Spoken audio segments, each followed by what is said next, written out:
close to your printed, well, your you can use the printed circuit board. Instead of having this close to like your main connection, like your main what do you call it?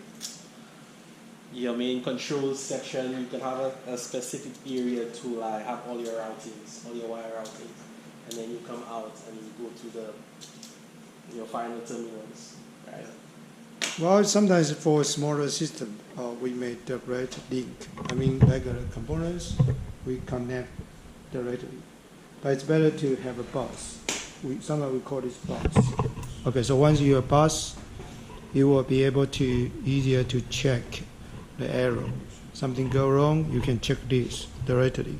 For example, in our circuit, we may have something like this, the relay. Remember? I told you this last week. So that's relayed. How can you check if it's good or not? But not just relayed. They have the circuit could be a big system, right? So if you it's kind of a centralized the system. Mm-hmm. Okay, but yeah, centralized. But once you put everything on the bus, what happened? What happened? You didn't know who is who. Yeah, so You need your number. when you're Numbering wiring, system. when you want to design your wiring, you can design your wiring as such that each wire or each conductor has a number, right?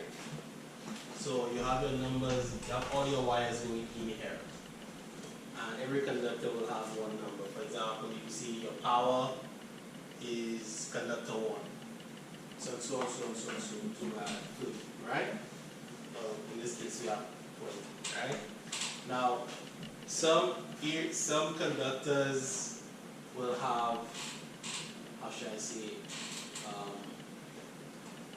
you may need more of conductor 1 than what you put in. For example, let's say you have 1 and 2, right? Let's say one is 24 volts, plus 24 volts, and 2 is 0 volts, right? But in your final device, you may have like 3 boards. Let's say you have 3 boards, and each board requires 2, right? Okay, so you come with your 1 wire with 24, 1 wire to 0, and then the bus you jump, right? And then you take out the number of wires you need. Right? So you can stack this up vertically, right? And then you can have a separate area with your bus, and you can just go directly to it. So it's very important to document what conductor does what. So like if you're designing, let's say you have your CAD file, right? You have one section of your CAD file that will give you the list. Let's say 1 is 24 volts, so 20 might be control, like core, right?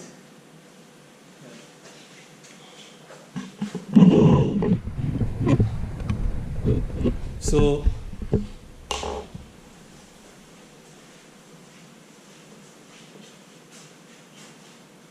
here we have our enclosure. So this is the enclosure for these which require using this. You don't know the name of this? So you call this DIN rail. Sorry? DIN rail. D-I-N. Oh, DIN rail. Yeah, D-I-N. DIN rail. So from my memory, the DIN rail is because of the format, but the standard that's used for this. Right, so this here is the DIN, what do you call it? DIN, like the DIN, what do you call it? Not adapter, but the word format or like the shape, right? The different types of shapes. So these are very compact, and you are able to create a very nice enclosure, very States. And I think this is Europe, originally Europe, right? And also, you can see here, these generally use these types of conductors, right? Funnels. And you also have these that are tracks. What are the exact name? Yeah, turn it. Yeah, just can you tell me a little bit more?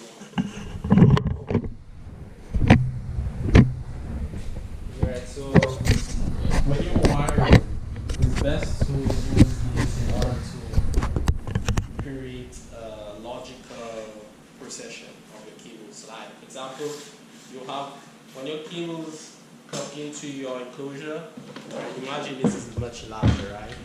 You have like your conductor here, and then you would have your bus, and then from the bus, you would have a track where all your cables will run. So when it gets to the next destination, then you take out, the cables can then be taken out in a very logical fashion. And afterwards, you will have, like in each conductor, you usually have your middle, right? So you have one, and then you have one on at your source and one at the destination. And then in that way, you can literally trace where the cable is passing through. So it makes it much easier to maintain. Right. And maintenance is extremely important. So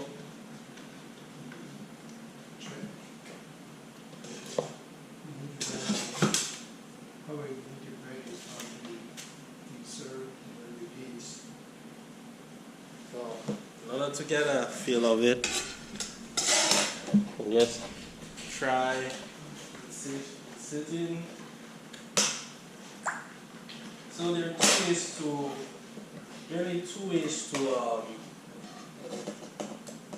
insert this on the track. The first way is to come from the top and then I'll show you. So the first way is to come from the top and then do this. Then it will snap, right? Well, not with this reel. This reel is the edges are a bit, yeah. But then the other way is to come through the end and then fit in. Depending on the device or the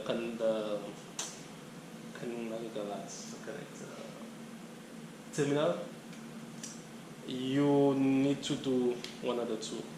Like for example, with the PLC also goes on the video, right? Yeah, that's true. Now, for the PLC, you can see it's like this, and this fits on the top. Once you are going to release I'll give it to you. you can use a screwdriver to pull this. Yeah. So then you just press this here, and then it will be. Figure out screwdriver, like the professor said.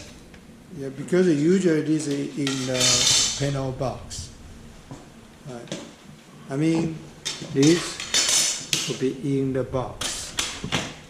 Alright, so once you are going to take it off, probably you need to have a screwdriver to. Yeah.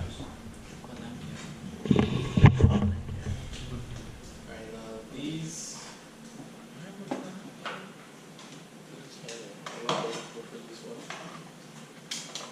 So let's see. That's it. So since we're talking about the gain rail and the connector, we should mention the. Oh, this is for connect one. Just have a second. Okay, so Anderson showed you this, and you can see there are various sizes, right? Depending on the type of conductor and the size of the conductor, you use different funnels, right?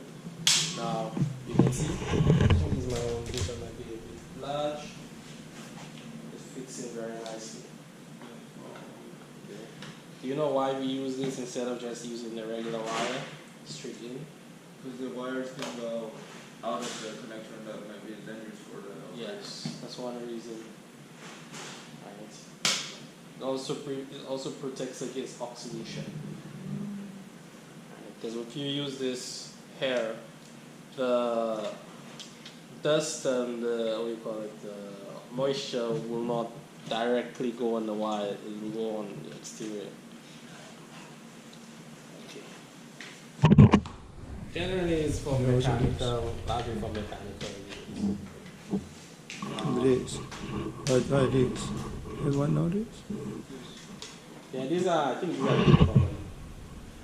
And you should have seen this. Connect. It's a, what they call it, a screw. It's, you know, basically, you screw type connector. So usually you just screw the two wires together and then you just screw it. Maybe you show them how to do that. Okay, so, And also this. okay. So I'll demonstrate. And also this. This is for fixed cable. Okay, so we Firstly. have, I remember oh, I did not see.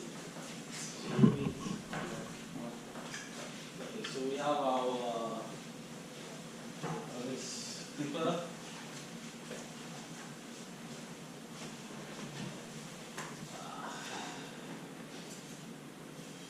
Oh, while you're here, let me ask. If we want to create a device, can we use any one of these wires? Let's say you want to create a device to maybe